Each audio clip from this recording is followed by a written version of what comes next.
We have several more NHL signings to discuss in today's video, all of which are restricted free agents who have signed new deals with their existing clubs. We'll get into all the details coming up next.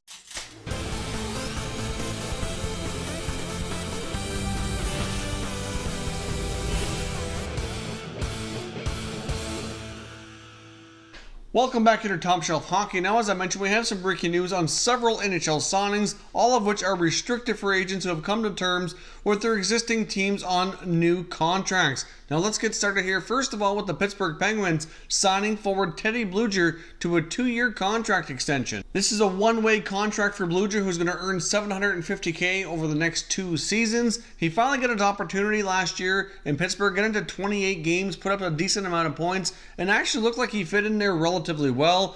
So after putting in his time in the minors, he really made an impact on the Penguins lineup here, and will certainly have himself more than likely a roster spot as long as everything goes well in training camp. Of course, he could always still be demoted to the minors, but he'd have to go through waivers, and I really don't think they're going to want to take that chance here. He really did look pretty solid near the end of last year when he was given the opportunity, and he should be a regular in the Penguins lineup heading into the upcoming season. The Edmonton Oilers have signed forward Josh Archibald to a 1-year, $1 million contract, so that will provide some extra, hopefully secondary scoring here on the wings for the Oilers. They're certainly lacking in that department, so this should be a pretty low-risk, good signing for the team. Of course, he was a former member of the Arizona Coyotes, was a restricted free agent, but he was not tendered a qualifying offer, thus making him an unrestricted free agent, and then now he signed here with the Oilers. He did put up 12 goals and over 20 points in Arizona last year. I was a little bit surprised that it didn't qualify him, an attempt to retain him for a little bit longer to see if they could develop him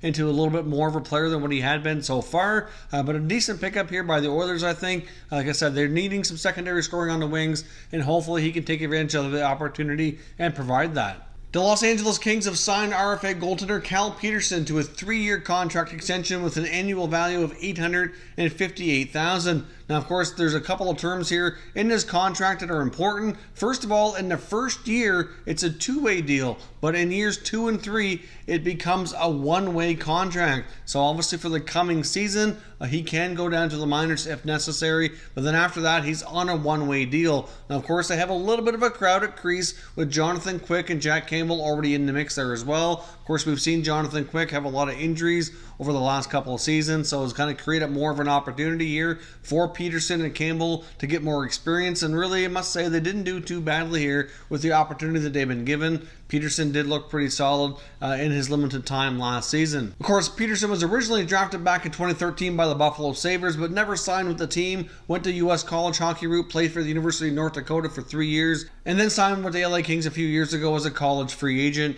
and has been playing with their system here for the past couple seasons. This very well could trigger another goaltending move with LA. We've talked about the fact here that Jonathan Quick is a prime trade candidate, but given the term of his contract, injury history, age and everything, it might prove to be a little bit difficult to do. But seeing as he's going to be on a 1-way contract after this coming season, now Jack Campbell is also going to be an unrestricted free agent after that as well. So I guess they're kind of lining themselves up that they could go with Petersen and Quick after that, because there's no guarantee that Campbell remains with the organization where he's unrestricted after this coming season. Or they very well could end up re-signing Campbell and maybe moving Quick. Either way, though, Petersen and Campbell are looking decent at the NHL level lately, and they have Quick longer term, so one of them is going to have to likely be moved here sometime in the next year. So I guess we'll see what happens, but a pretty good contract here for Petersen and the King. The Carolina Hurricanes have signed defenseman Hayden Flurry to a 1-year contract, $850,000. It's a 1-way deal. He's no longer waiver exempt, so this is going to be the year he's really going to have to prove himself at the NHL level to get a consistent spot. We'll see where he fits in their lineup. As we've discussed here in other videos in the past here, talking about some trade rumors, the Carolina Hurricanes have been rumored to be moving a defenseman here for quite some time, which would certainly open up a spot and help him get more playing time to really prove himself, as he's really looking for more ice time to do that. So we'll see if that happens or not to open up a spot. But in the interim here, he's going to have to seize the opportunity this year to really stick in the NHL. So he's now 23 years old. He's got his 1-way contract for the coming year, and hopefully he can make the most of it here for Carolina. The Minnesota Wild have signed a trio of players, including RFA forward Ryan Donato, who of course they acquired from the Boston Bruins in a fairly substantial trade near the deadline where they traded Charlie Coyle to Boston in exchange for some pieces, including Donato being the focal point coming back here to Minnesota. He signs for $1.9 million over the next 2 seasons. He did seem to fit well with Minnesota after coming over from Boston. He did have a fairly good offensive output. He put up 16 points in his final 22 games to end the regular season there. So hopefully that's a sign of things to come here in the future. He did get off to an incredibly hot start with Boston after he came out of college hockey, signed and really got off to an awesome start there with Boston, but then kind of cooled off and struggled in year 2 as he kind of got adjusted to a full-time pro hockey season, which then obviously ended up getting traded to Minnesota, where he had spent some time in the minors prior to that as well with the Bruins. So hopefully this signing works out for Minnesota. They could certainly use some more scoring. They could certainly use some younger players to step up and be a bigger part of that team, and hopefully that's a right move here and he can be one of those guys to really help them out. The Minnesota Wild have also signed Nico Sturm and Carson Soucy as well to 1-year contracts. Of course, Sturm was signed as a college free agent here this past spring, but only signed to a 1-year contract, which already expired, and now he's got himself another 1-year deal here for the coming season. Both of these players very well could spend time, if not all season, in the American Hockey League here for Minnesota. The Washington Capitals have come to terms with restricted free agent forward Jakub Vrana on a 2-year contract valued at $3.35 million. Now, Vrana had a pretty solid year last year, putting up 24 goals, but did go quiet in the playoffs during the Capitals' first-round exit here, as they lost to the upstart Carolina Hurricanes, who went on all the way to the Eastern Conference Final. Of course, the defending Stanley Cup champions were not able to defend their title here and went out early. But Vrana had a pretty solid regular season, certainly worked his way up to being a consistent scorer for the Capitals. So overall, this is a pretty low-risk deal. It's only 2 years, a little over $3 million, which I think he's earned with the number of goals he's scored here over the past couple of seasons. Hopefully for the Caps and for Vrana, they can continue to have a solid regular season and he can have a better showing in the playoffs, because that's certainly missing from his resume last year. 7 games played in the playoffs and no goals after having a 24-goal season. But overall, a pretty good signing here for the Capitals and Vrana.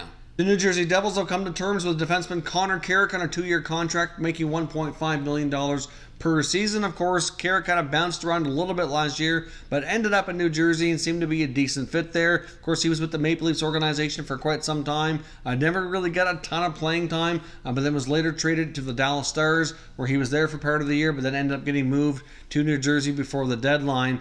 So obviously that's where he's going to be sticking here for a little while longer, see if he can find himself a regular spot in the lineup here and make the most of this contract. This will really be the best opportunity I think that he's really had in his NHL career to really prove himself and get a regular spot. And the Calgary Flames have also signed a couple of their RFAs, including defenseman Renat Valiev and Ryan Lomberg as well. Both of them get 1-year contracts here from the Calgary Flames. Pretty good opportunity here that both of them will most likely play in the American Hockey League for the coming season. So that is all your signings here for today. We should have plenty more coming. Still lots of RFAs out there. Still some pretty interesting UFAs as well, like defenseman Jake Gardner, that we don't know where he's going to end up yet. Certainly very interesting, something we didn't expect to see a player of that magnitude on the unrestricted free agency watch list here for so long. I mean, July 1st seems like forever ago now, and he's still looking for that next contract where he's going to play next season. So, of course, as always, want to hear your thoughts, your opinions on all these contracts. Let me know what you think down in the comment section. We can continue the conversation. And if you're new to the channel, consider subscribing and turning on your notification bell so you don't miss any future NHL news. We'll keep you all up to date for news around the league and all 31 teams. Thank you very much for watching, and I will catch you next time.